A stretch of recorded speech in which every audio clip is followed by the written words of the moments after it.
Bendito pueblo de Dios, benditos hermanas y hermanos en Cristo Jesús.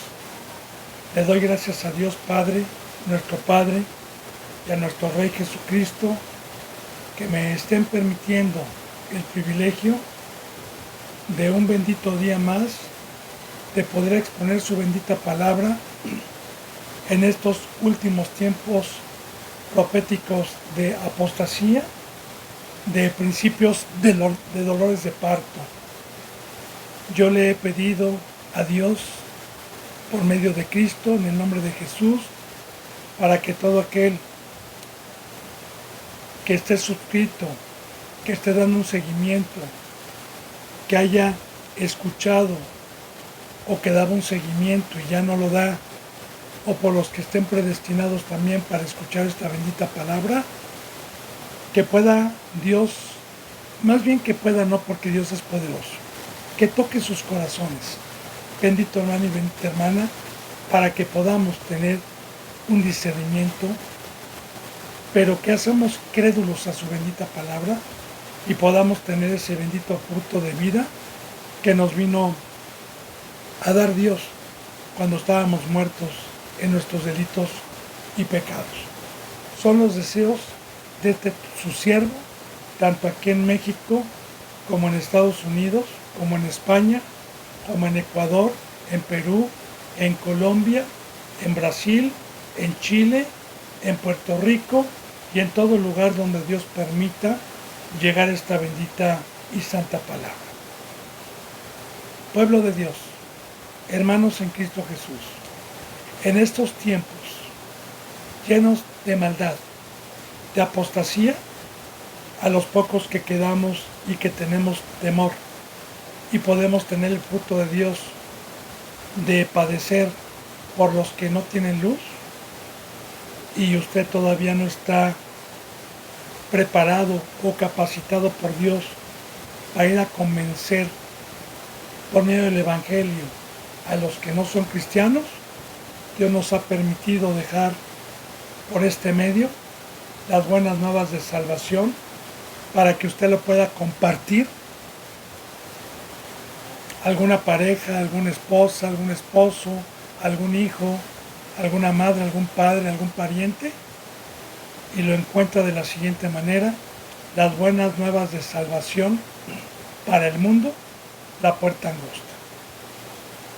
Así que yo me pongo a los pies de Cristo Jesús para continuar con la enseñanza 151, Salmos 104, 3.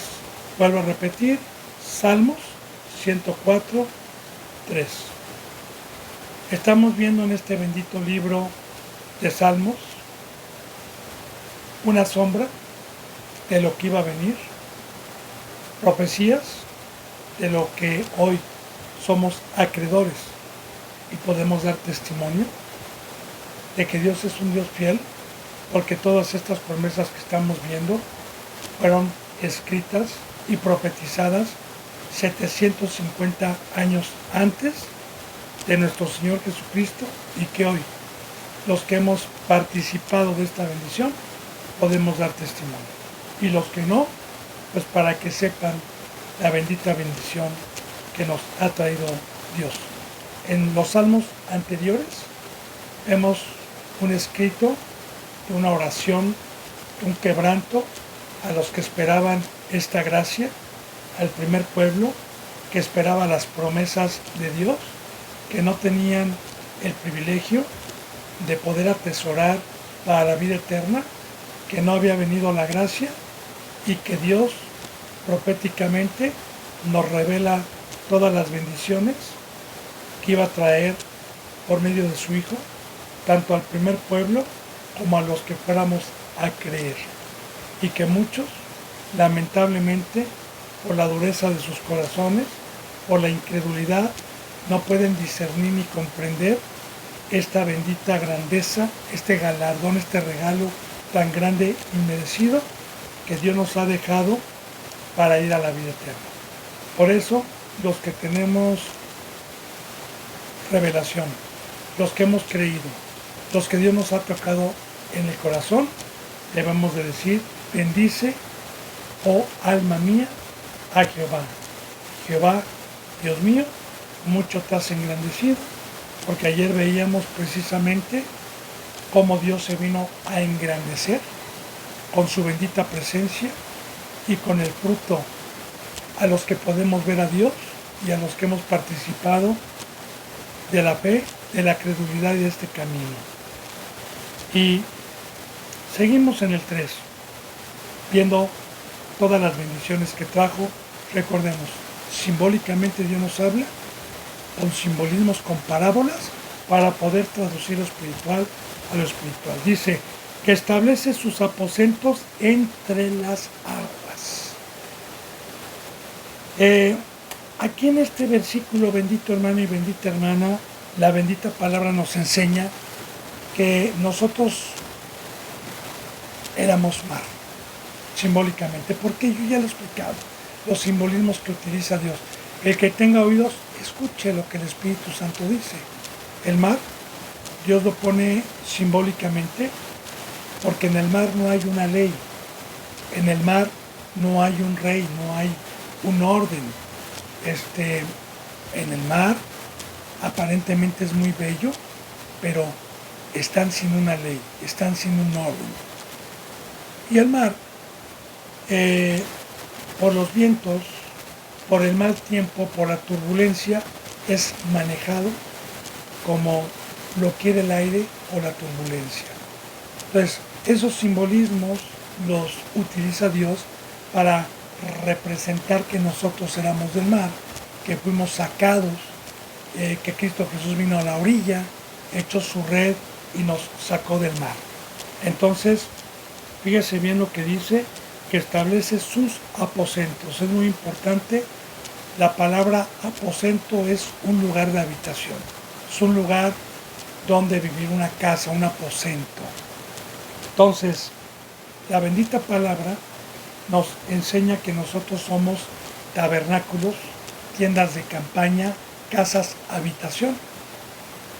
Nuestros cuerpos humanos, ya sea para que habite primeramente mi espíritu, el Espíritu de Dios, el Espíritu de Cristo, o otro espíritu que no sea el de Dios y el de Cristo, llamados en la bendita palabra demonios o ángeles caídos. Entonces, estando yo y habiendo nacido de carne, habiendo nacido con pecado, habiendo nacido alejado de Dios, por naturaleza y por esta ley, habitaba el mal en mí, como dice en Romanos 7. Porque en mi mente está el bien, pero en mis miembros veo una ley que se revela contra la ley de la bondad y me lleva cautivo al pecado. Y yo sé que ya no soy yo, sino el pecado que mora en mí. Romanos 7. Y esto es en general. Entonces, alguna ocasión llegó Dios por medio de Cristo Jesús y me tocó, toc, toc, toc, toc, toc. Mira que estoy a la puerta y llamo. Si me abres hoy, entraré en ti y cenaré contigo. ¿Qué es el Evangelio? Que son las buenas nuevas de salvación. Y de igual manera sabemos que cuando Dios me llamó o lo llamó a usted, si es que se le participó del verdadero Evangelio, la bendita palabra nos dio el conocimiento que fuimos comprados con la sangre de Cristo Jesús para que nuestros cuerpos los pudiera utilizar Dios como casa habitación, como lo hizo primeramente con Cristo. Cristo fue un aposento de Dios, y el Padre habitó dentro de Cristo Jesús. De hecho, la bendita palabra nos enseña que Dios estuvo reconciliando consigo mismo al mundo por medio de Cristo Jesús. De igual manera el amor de Dios a los que son aposentos santos, a los que son instrumentos de Dios, a los que alcanzaron un nivel espiritual mediante la fe, mediante la gracia y la obediencia, y pudieron llegar a un crecimiento. Dios sigue abogando y sigue convenciendo al mundo de pecado, no nosotros. como dicen Corintios, ¿verdad? Que nosotros somos embajadores, como si Dios rogase por medio de nosotros.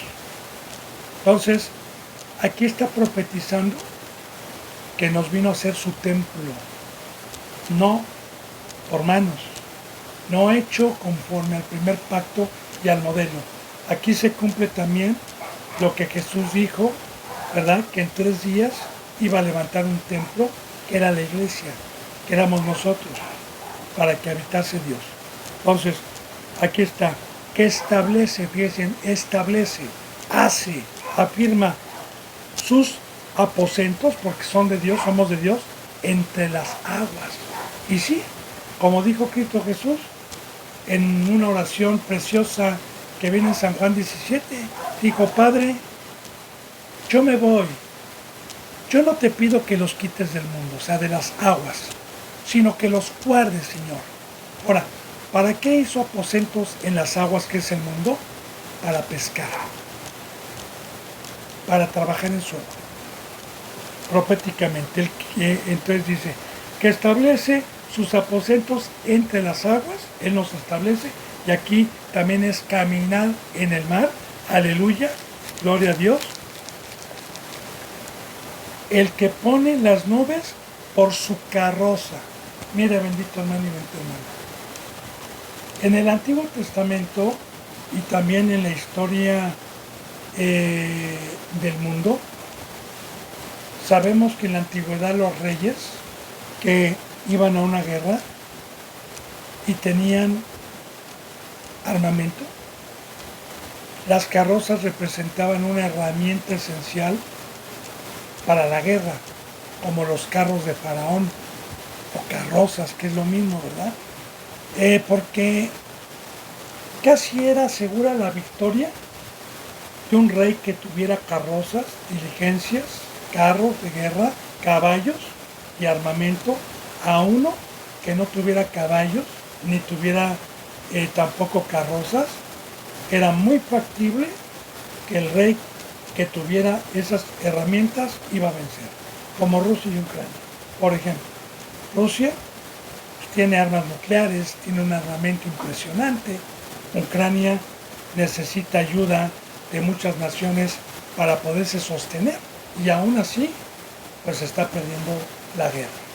Entonces, Jehová de los ejércitos, que así también lo describe él mismo en su bendita palabra, vino a levantar un pueblo guerrero en el Nuevo Testamento, ¿verdad? No tenemos, como dice en Efesios capítulo 6, no tenemos lucha contra sangre y carne, sino contra Satanás, principados, huestes de maldad. Estamos en una guerra, en una batalla, donde se nos ha dado una armadura, una coraza, un escudo, un yelmo, una espada, el calzado, se nos ha dado. También en Timoteo nos habla y le dice Dios por medio de Pablo a Timoteo: tú eres un soldado, y un soldado no se enreda en las cosas del mundo. Entonces, vino a establecer aposentos entre las aguas, y que pone a las nubes por su carroza. Ahora ya va a poder entender, nosotros somos el instrumento de Dios para la guerra. Usa 2 términos, nube y carroza.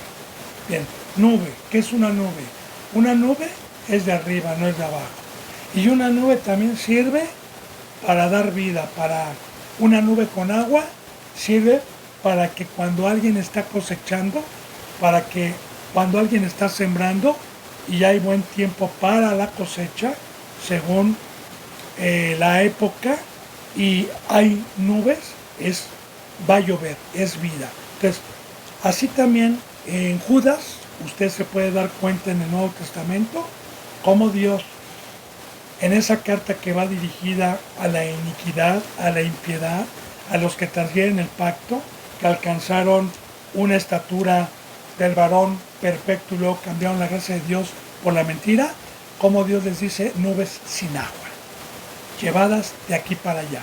Entonces, son simbolismos, son términos para representar primeramente que una nube es de arriba y que somos nubes cargadas de agua.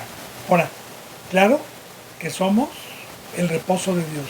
Somos un pueblo donde estamos trabajando y estamos en una guerra, ¿verdad? Y que somos la carroza de Dios, todo con simbolismos para poder entender. Por eso yo, bendito hermano y bendita hermana, no me jacto, yo le debería hacer.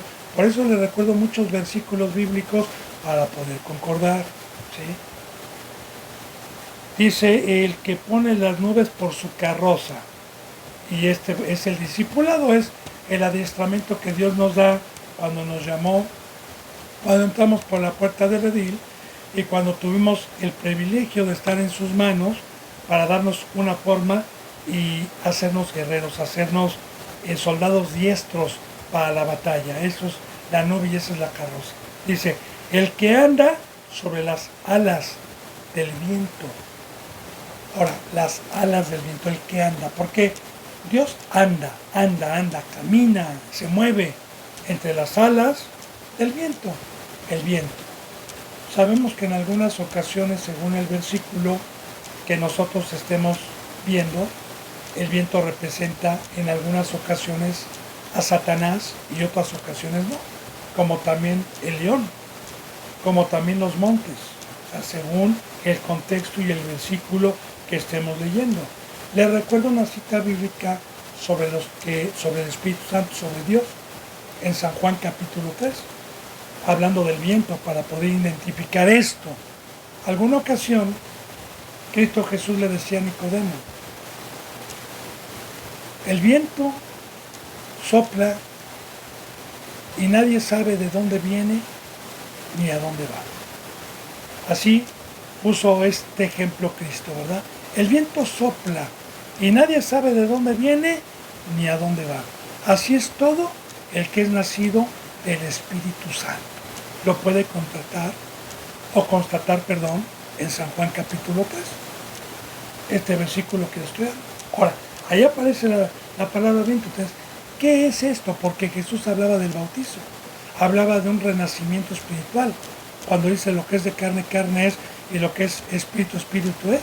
De cierto te digo que el que no nace de agua y de espíritu no puede entrar al reino de los cielos. Entonces, ahí está hablando del bautizo. Ahora, cuando yo me bauticé, yo supe que el Espíritu Santo vino de arriba, pero ¿de dónde? Nadie conoce el lugar más que Cristo. Yo sé que Dios está en el tercer cielo y que su trono bíblicamente está en el norte, pero ¿cómo llegar? ¿Dónde está? Nunca he ido yo. Ahora, fíjese bien, todo el que es nacido de Espíritu. El viento sopla y nadie sabe de dónde viene. Ahí está. Sí sé que vino de arriba, yo sé que el viento puede venir del norte, del oriente, ¿verdad? Pero no sé exactamente de dónde viene y sobre todo, ¿y a dónde va? Porque es muy importante. Y le explico. Cuando yo me bauticé y recibí ese viento de allá arriba, que no supe exactamente de dónde vino más que de allá arriba y de Dios, yo empecé a hacer planes, ¿verdad? Y me dijo, cuéntame tus planes, échame a reír, porque yo te voy a llevar a donde tú ni siquiera conoces y yo te voy a llevar, y porque el que es guiado por el Espíritu Santo, ese es hijo de Dios, yo te voy a guiar. Y efectivamente Dios me guió a lugares que yo ni conocía y me guió a lugares donde Él, como a Pablo, ¿verdad? Lo guiaba a dar el Evangelio. Entonces yo le concuerdo el Nuevo Testamento para poder entender esto. Ahora, el que anda sobre las alas del viento. Ahora, las alas. El viento no nada más corre aquí abajo, sino corre también allá arriba. Hay viento en el monte, o sea, yo puedo subir un monte a 1000, 2000 metros y el viento sigue allá arriba. Ahora, las alas, hemos visto espiritualmente cuáles son las alas. Las alas, simbólicamente, es la cruz, es el no ser de aquí abajo, es el estar en el monte, es el estar en la azotea. Como Cristo Jesús dijo, ni yo, ni estos que vienen conmigo, somos de aquí abajo. Mi reino no es de aquí abajo, mi reino es de allá arriba. Y sí, se nos dieron las alas. Recuerde que hemos visto y la palabra nos enseña que Satanás tenía alas, Satanás era un dragón, podía subir y bajar.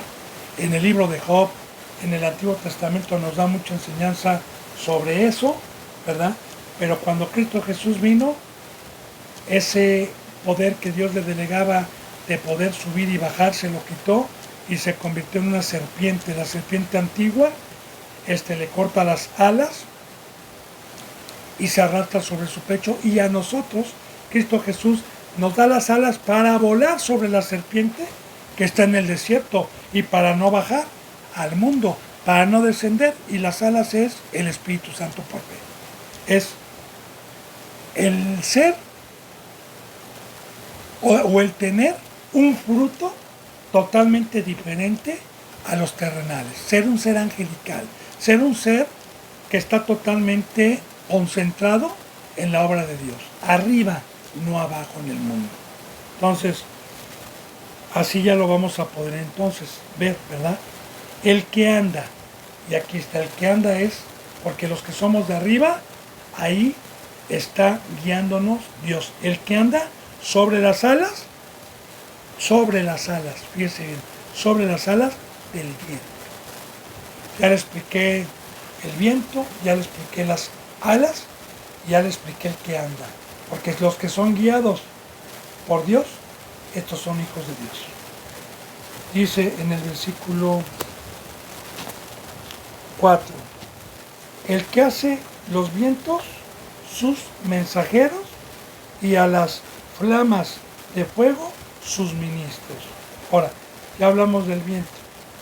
El viento también representa en este versículo que ahorita, por ejemplo, aquí en la Ciudad de México, tengo unos árboles aquí a la izquierda, tengo las cortinas recorridas y estoy viendo que hay un poco de aire, ¿verdad? Este aire se están moviendo los árboles. Ahora, están ahorita aquí en esta colonia donde yo estoy, es San Bartolo Tepehuacán. Ahora, ¿a dónde va a ir? ¿Hasta dónde va a llegar este viento que estoy viendo que mueve los árboles? Pues puede llegar al sur, al oriente, al poniente de la ciudad y más allá todavía, porque aquí, por ejemplo, uno de los pulmones principales de la Ciudad de México es el estado de Hidalgo, donde afortunadamente todavía hay un pulmón de bosque, que es el Chico Hidalgo, que es una naturaleza bastante grande y es uno de los pulmones de México. O sea, son de aquí a donde yo le estoy diciendo, son aproximadamente unos 70 kilómetros de la Ciudad de México a ese pulmón, y hasta acá llega y puede llegar muy lejos. Ahora, de igual manera, como yo le dije, ¿verdad? Los que somos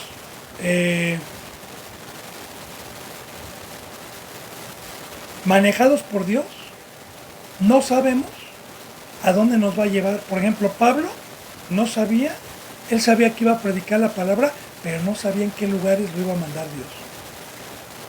Él no hizo planes. Dios es el que lo mandó primeramente a Asia, Macedonia, Acaya, etcétera, etcétera. Y Dios, cuando Pablo quería tomar por decisión propia ir a algún lugar, Dios le ponía obstáculos. Entonces, así es, fíjense, el que hace a los vientos, que somos nosotros, manejados por Dios, ¿verdad? Sus mensajeros. Porque, ¿qué es la palabra mensajero? Ángeles o ángel. Recuerden, la palabra ángel o ángelos significa mensajero. Mensajero. Y así, cuando nuestro Señor Jesucristo se bautizó, simbólicamente, bueno, no simbólicamente, o sea, así descendió una paloma, pero le voy a decir cuál es el simbolismo, ¿verdad?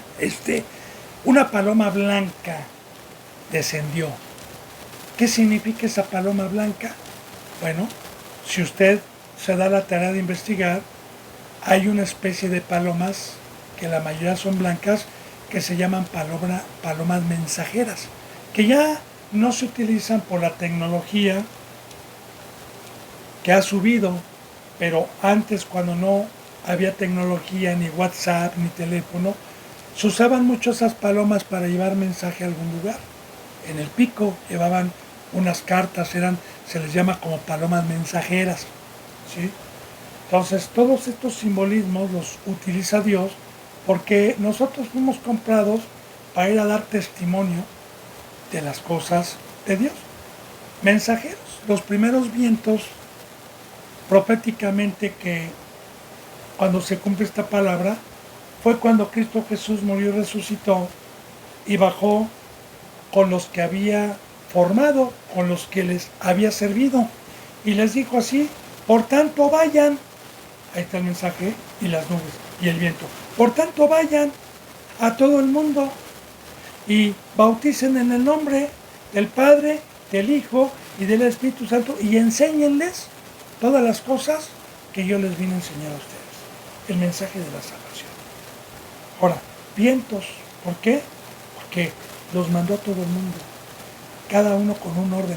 Nadie tomó la decisión de ir a donde se le pegaba la gana, como hoy, ¿verdad? Muchos cristianos, por ir a conocer algún país, dicen: el ministerio tira a dar la salvación a China. Ay, sí, cómo no, empieza por México, porque en México no hay obreros dignos, habrá muy pocos, pero bueno, ese es otro tema. Entonces, bendito hermano y bendita hermana, aquí está, el que hace a sus vientos sus mensajeros. Y fíjate bien, todos los simbolismos que utiliza Dios. Y a las flamas de fuego sus ministros. Flama de fuego. Voy a explicar esto, lo voy a profundizar, siempre concordando con versículos bíblicos. En el Antiguo Testamento, bendito pueblo de Dios, Dios nos enseña que los sacerdotes, sobre todo en el libro de Leví, ya como una sombra de lo que iba a venir, nos habla de los sacrificios que tenían que presentar a Dios para la expiación de los pecados. Y la víctima que tenían que presentar para la expiación de los pecados era primeramente degollarlo, sacarle toda su sangre en un lebrillo, luego sacar las vísceras y la gruesura, luego partir el animal en 4 y luego ponerlo en un fuego, con leña, en un fuego para consumir la carne, la gruesura y los intestinos, y únicamente entraba la sangre para el perdón de los pecados al altar. Entonces, simbólicamente, esta flama de fuego es hoy el fuego de Dios que por fe consume mi carne, todos los deseos de mi carne, y que quema los deseos de mi carne por fe. ¿En dónde dice en el Nuevo Testamento que es un fuego Dios? Juan el Bautista gritaba y decía, cuando le preguntaban, ¿tú eres el Cristo? Y él dijo: no, yo no soy el Cristo, yo bautizo en agua, pero el que viene tras de mí, yo no soy digno de desatarle la correa de las sandalias. Él los bautizará en espíritu y fuego. Ahí está, y fuego, simbólicamente. Entonces, a Dios se le representa como un fuego para quemar y para alumbrar mi vida.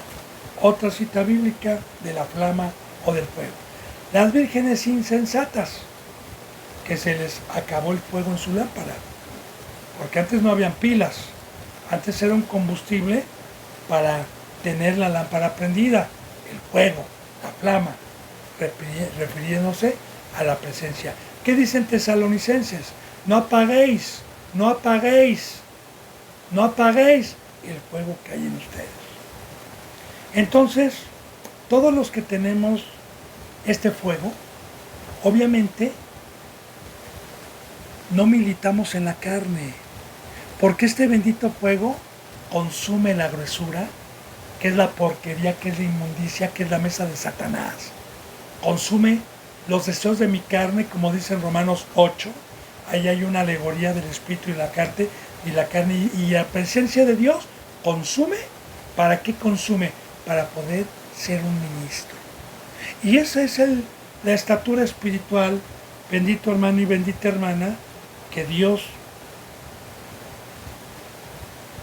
mediante su pacto, nos ha dejado para alcanzar, no por una escuela teológica, no puesto por el hombre, no con un diploma dado por un ser humano, sino puesto por Dios para ser un ministro cuando mi carne está totalmente consumida y el fuego de Dios consumió mi carne. Esto quiere decir cuando soy una persona irreprensible, como lo dice en Timoteo, que el obispo debe ser irreprensible, que tenga buen testimonio tanto de los de afuera como los de adentro, que sepa gobernar su propia casa.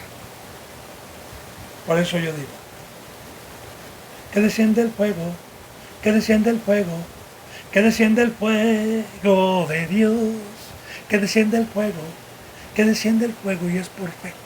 Bendito hermano y bendito hermano. Bueno, ahora, y a las flamas de fuego, a los que tenemos su espíritu, a los que tenemos el fuego de Dios, somos sus ministros.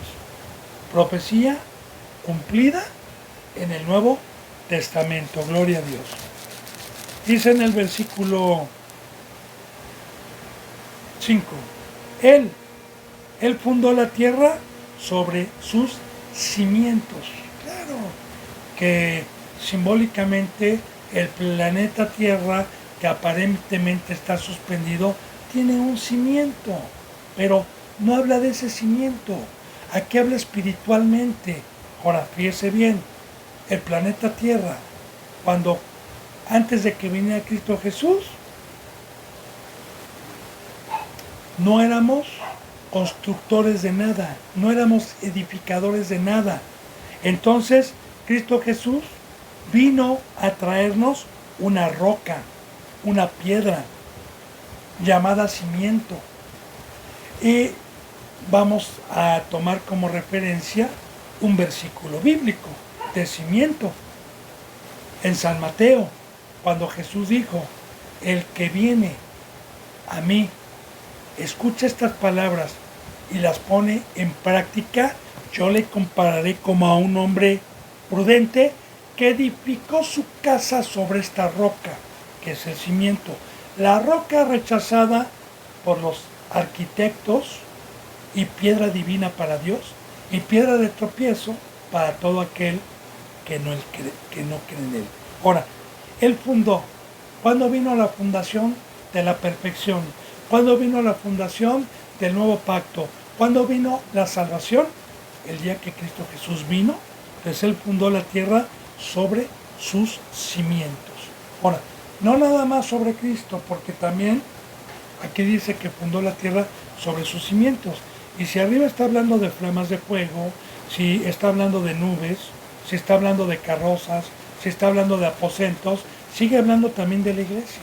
Porque la principal piedra es Cristo, pero también en Pedro nos dice que nosotros somos piedras para que otros sobreedifiquen sobre nosotros, poniendo primeramente la piedra principal. Pero dice que nosotros somos piedras vivas, piedras vivas. Ahora, ¿quién es el que vino a establecer una iglesia no por manos humanas, sino una iglesia mediante su bendita presencia, y vino a fundar un cimiento para que todo aquel que se creyera empezara a trabajar en esta obra, empezara a edificar su casa espiritual, empezar a edificar el arca donde se va a salvar él en su casa? Ahí está, profecía cumplida. Él fundó la tierra sobre sus cimientos, ahora, no será jamás removida. Él nos trajo esta obra para la eternidad. Yo era un ser mortal, era un ser que proféticamente estaba profetizado para la muerte, pero Él me vino a resucitar y me vino a dar una obra que no puede ser removida a menos que yo deje entrar al ladrón y al engañador en mi vida. Pero lo que Él me dio jamás será removida, porque sus promesas son eternas y son para siempre. Ahora, esta bendita obra que me dio,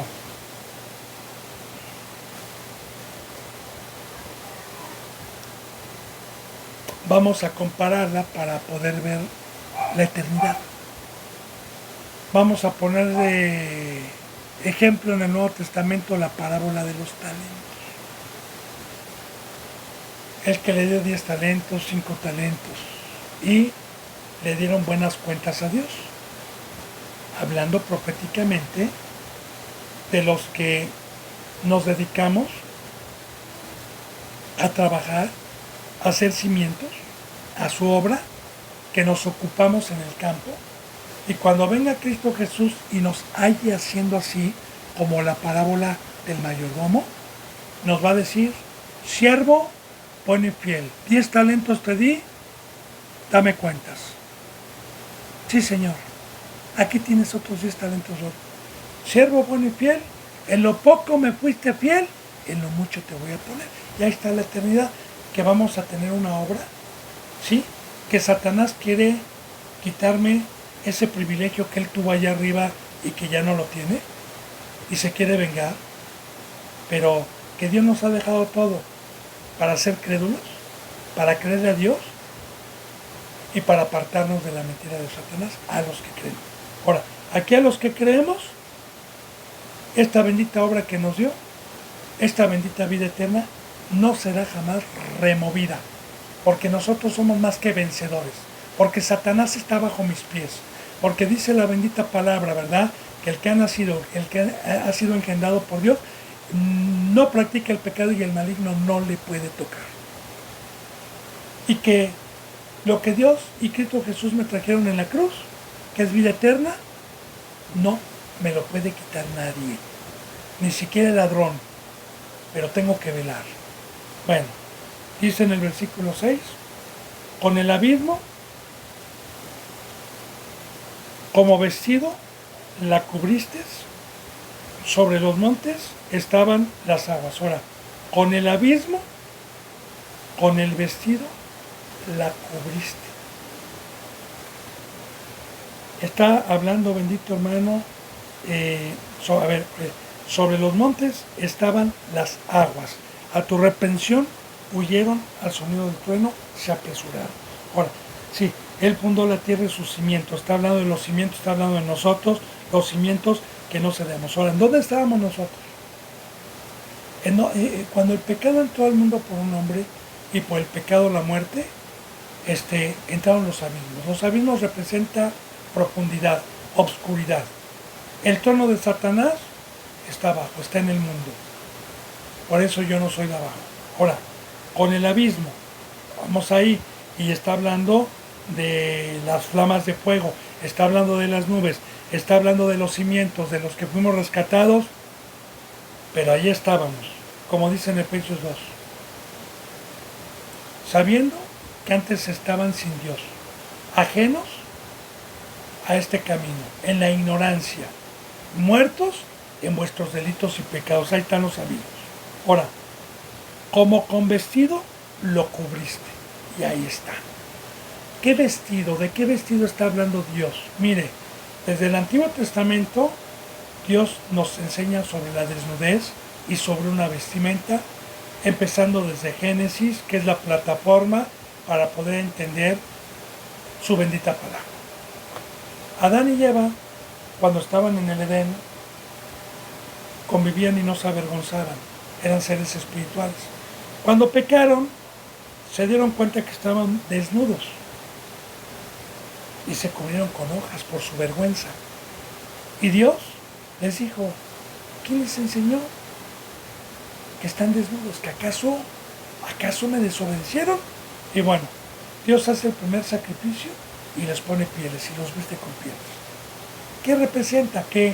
¿Cuál es el simbolismo? ¿Verdad? Bueno, la desnudez es que cuando perdimos la presencia de Dios, que es el vestido interior, es la vestimenta bíblicamente, y cuando se salió Dios, quedamos desnudos para Satanás. Como una mujer que se te desnuda, ¿a qué te está incitando? Entonces, de igual manera, el ser humano quedó desnudo y Satanás, que se conoce como un violador, como que el que vino a abusar de nosotros, porque estuvimos desnudos. Todos con términos simbólicos. Ahora, estábamos en los abismos, éramos de abajo y Él vino con un vestido. ¿Cuál vestido? Su bendita presencia, como dice mas a todos los que lo recibieron, a los que creen en su nombre y en su potestad ser hechos hijos de Dios, y recibieron el Espíritu Santo igual que Cristo. Que esa es la vestimenta, esa es mi protección. Ahora, con el abismo, como con vestido la cubriste, a la novia, a la esposa, a nosotros. Sobre los montes estaban las aguas. Ahora, ya no habla de las aguas del mar, porque las aguas del monte, de los montes, a diferencia de las aguas de abajo que son del mar, son manantiales donde está naciendo el agua. De hecho, todos los ríos que bajan de los montes van y descienden al mar, pero todos esos ríos dan vida a animales, a seres humanos, porque es agua dulce. Ahora, sobre los montes, fíjense, sobre los montes estaban las aguas. Es muy importante porque yo le digo a él, bienaventurado el que tiene hambre y sed de justicia. Cristo Jesús alguna ocasión, cuando estaba con la samaritana, le pidió un vaso de agua.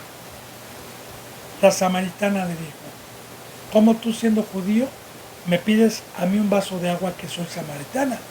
Porque judíos y samaritanos no somos amigos.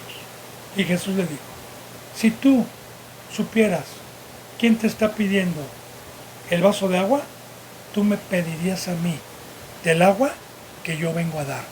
Porque si tú bebes de esa agua, volverás a tener sed. Pero la del agua que yo vengo a dar es un agua que salta como un chorro hasta la vida eterna. Entonces, esta agua nunca la va a encontrar aquí abajo, porque proféticamente, para poder entrar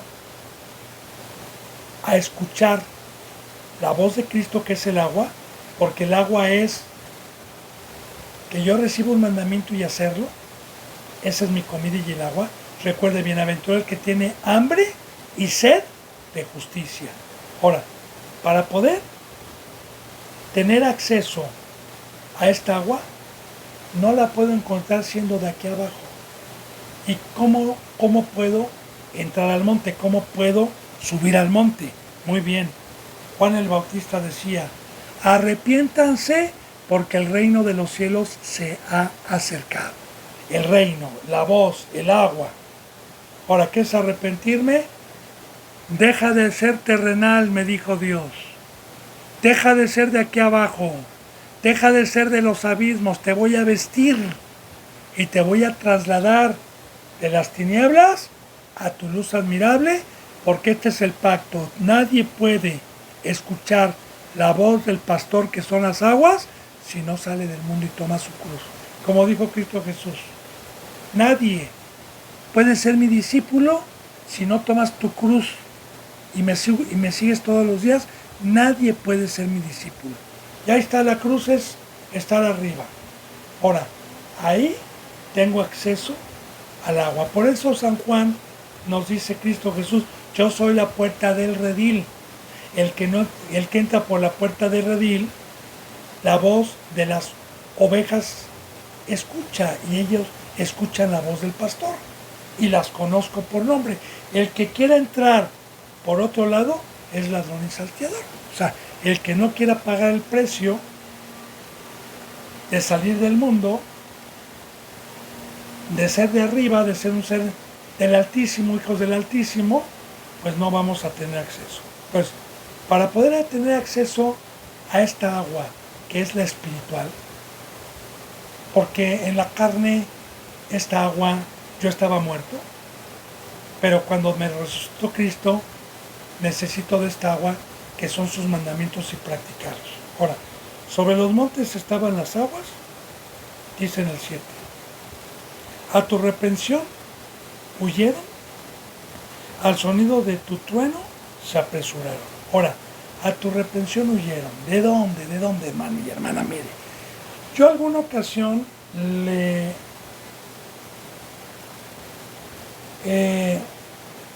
dije y ¿cómo se dice esta palabra? Le recomendé una película que está inspirada por Dios y bíblicamente, que se llama El Peregrino. Fue un libro que se escribió, creo que en 1800 y fracción. La persona que por el Evangelio estuvo en la cárcel y ahí tuvo tiempo para escribir con una aventura la bendita palabra de Dios. Ahora, Peregrino, si usted lo vio, le llega las buenas nuevas de salvación mediante la Biblia, y la Biblia le da a entender que tiene que huir, que tiene que salir de su ciudad porque va a ser destruida. Como de igual manera también la bendita palabra nos enseña a nosotros que el planeta Tierra va a ser destruido y que salgamos de él. Sal de ellos, pueblo mío, sal de ellos y no toques el mundo. Ahora, Peregrino, que después le hicieron una película, sale con una carga y sale sin su esposa, porque su esposa se burló de él, dijo que cómo iba a dejar toda su vida, que cómo iba a dejar su casa, etc. Y sale, y en el camino le preguntan: ¿por qué estás? ¿Por qué saliste? ¿Por qué dejaste tu vida? ¿Por qué dejaste a tu esposa? ¿Por qué dejaste todo? Dice: porque este libro me enseñó que va a ser destruida y vengo huyendo de esa ira. Vengo huyendo porque este libro me enseñó que saliera. Recordemos que la bendita palabra Éxodo significa salida también, y que Egipto quedó devastado. Recordemos Sodoma y Gomorra.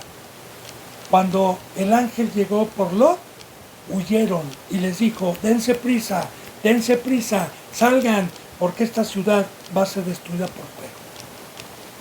Entonces, alabados a Dios, porque cuando vino Cristo Jesús, vino a hablar con autoridad, nos vino a quitar el velo, nos vino a enseñar el camino, nos vino a enseñar la verdad, y a su reprensión, que fue por medio del Evangelio, cuando se nos dijo que el pecado había entrado al mundo por un hombre, y por el pecado la muerte, por cuanto todos habíamos pecado, que me arrepintiera, es la reprensión.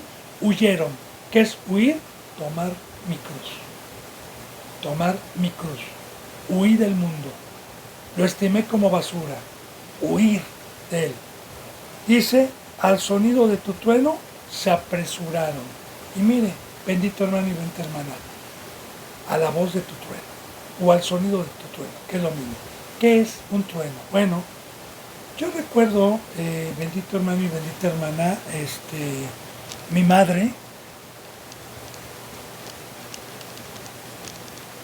es de pueblo. Bueno, era de pueblo, ya es aquí de la ciudad, ya muchos años. Un pueblo que cuando yo era niño no había carretera para llegar. Era un pueblo muy chico en el estado de Jalisco, aquí en México, de 5,000 habitantes. No crecía porque todos tenían la costumbre de irse a Estados Unidos, y no crecía. Ese pueblo está en la sierra, está totalmente en la sierra.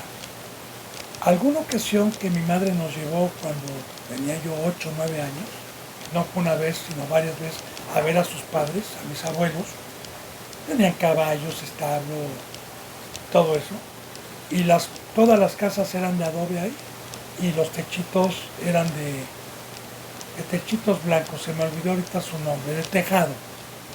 Mira, hermano y hermana, a mí me tocó ir en tiempos de lluvia, y créame que los truenos no eran como aquí en la Ciudad de México. Ahí los truenos, las ventanas de madera que eran de este grueso, y retumbaban. Y yo como niño, pues, y luego una tormenta y otro rayo, pues estábamos asustados. Ahora, el trueno es algo muy fuerte que retumba. Ahora, ¿a qué lleva esto? ¿Cuál es el simbolismo? Y lo voy a decir con el Nuevo Testamento. El simbolismo es este. Alguna ocasión, cuando Cristo Jesús dio la parábola de la piedra, que edificaba su casa en la piedra de la arena, cuando terminó esa parábola, se quedaron maravillados los que escucharon porque dijeron, este habla como quien tiene autoridad y no como los escribas. Autoridad. Y mire, donde está Dios, bendito hermano y bendita hermana, si usted ha dado un seguimiento, aquí muchas veces muchos han dejado quizás de escucharme porque a veces levanto la voz y digo sálvese y la maldición y se dice porque así habla Dios. Y le pongo un ejemplo, una parábola sobre la voz de trueno. Me voy de vacaciones de la Ciudad de México a Río de Janeiro, a Brasil, con un hijo de 5 años y otro de 4 años, y mi esposa. Y llegamos a acampar al río Amazonas.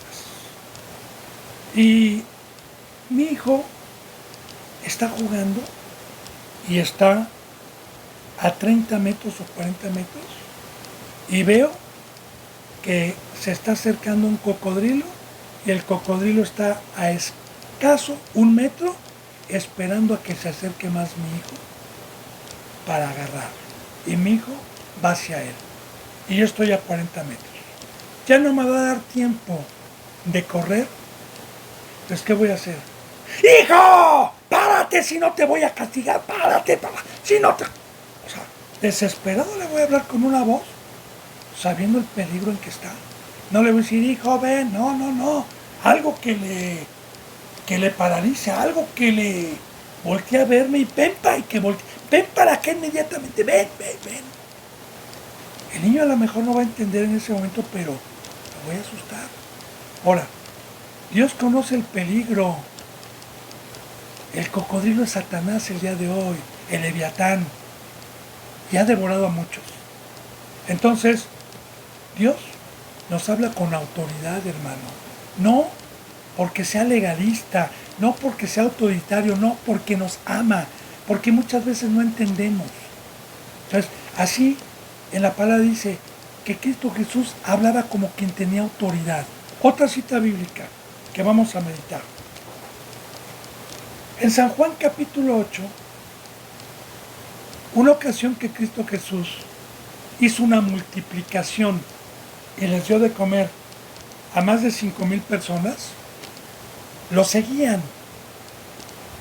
Y Cristo Jesús dijo, ¿ustedes me siguen? Ahí está la voz de autoridad de trueno.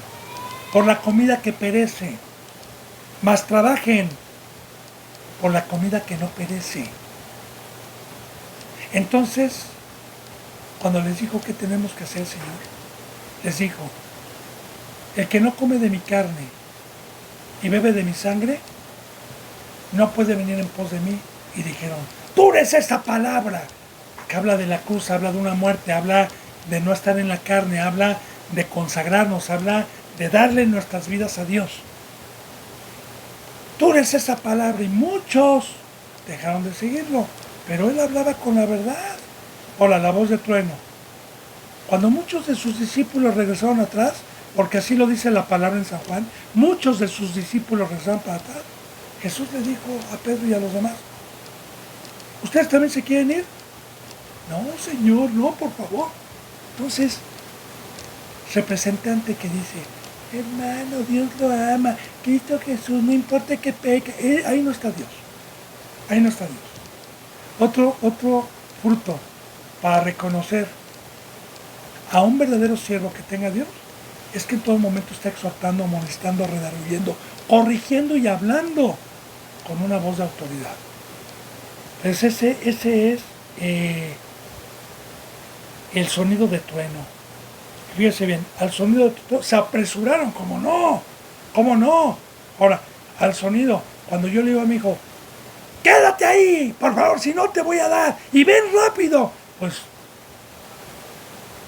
¿qué pasó? Se apresuró mi hijo y se alejó del cocodrilo y se salvó. Igual. Cuando alguien tiene el privilegio de escuchar la verdad por medio de un representante santo, en donde Dios esté hablando, Dios habla así, y quiero decirle que los que creen se apresuran a tomar su cruz, se apresuran a ya no llevar una vida tibia, se apresuraron. Dice en el versículo 8, subieron los montes, descendieron los valles, al lugar que tú les fundaste.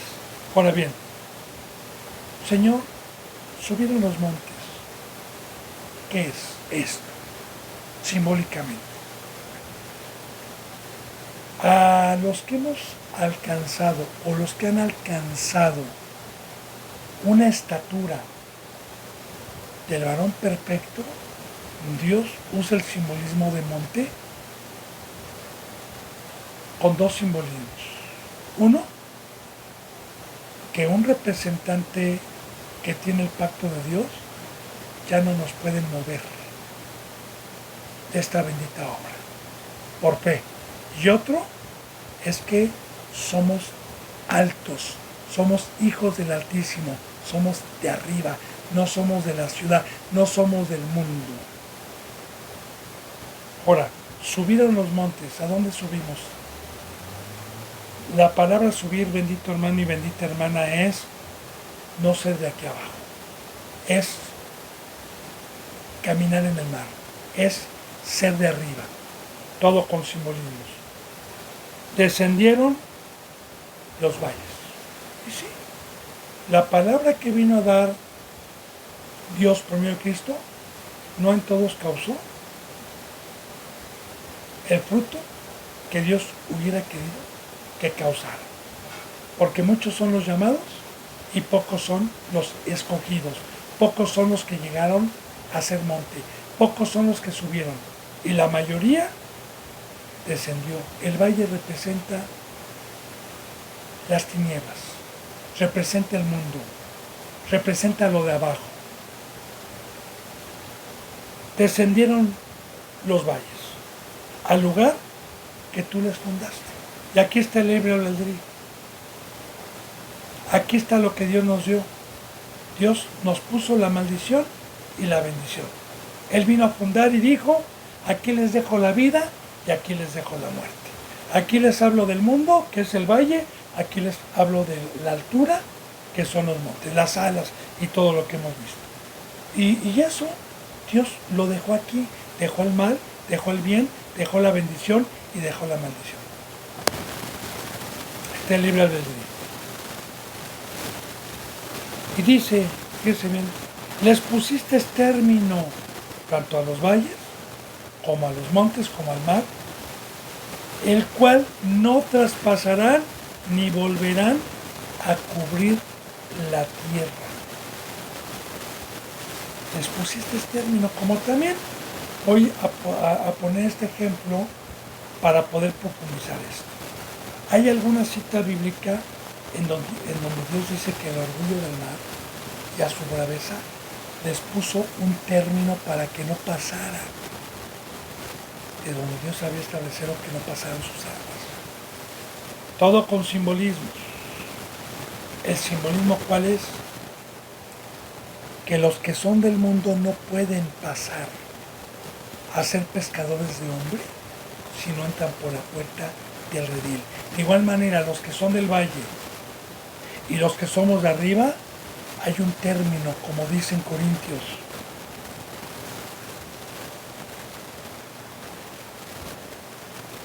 Que Belial y Cristo no tienen compañerismo. Satanás y la luz, las tinieblas y la luz no tienen compañerismo. Así también Dios en su pacto nos ha puesto un término a nosotros, para los que somos monte, para los que somos de arriba.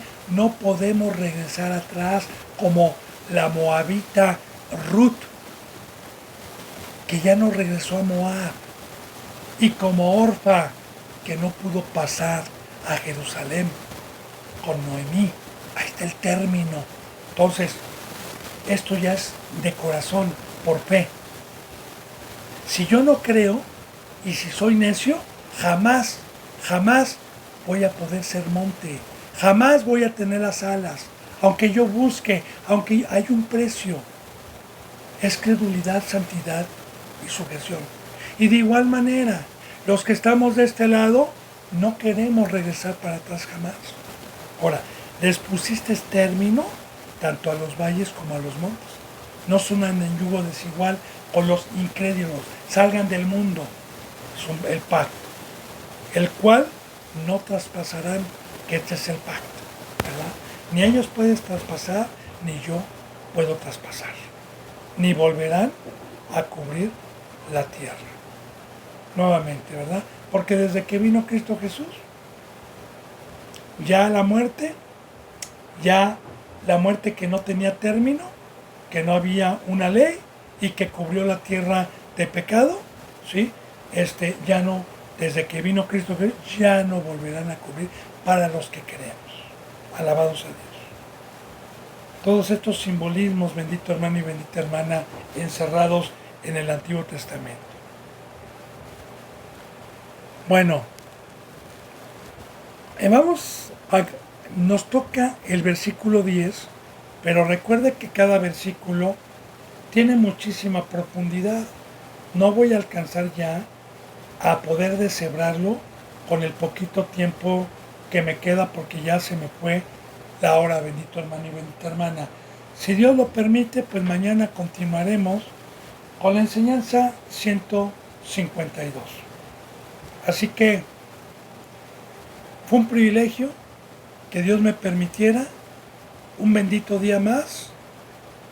Yo me despido con un abrazo y con el beso del óculo santo. Hasta mañana, si Dios lo permite, bendito hermano y bendita hermana, y gracias.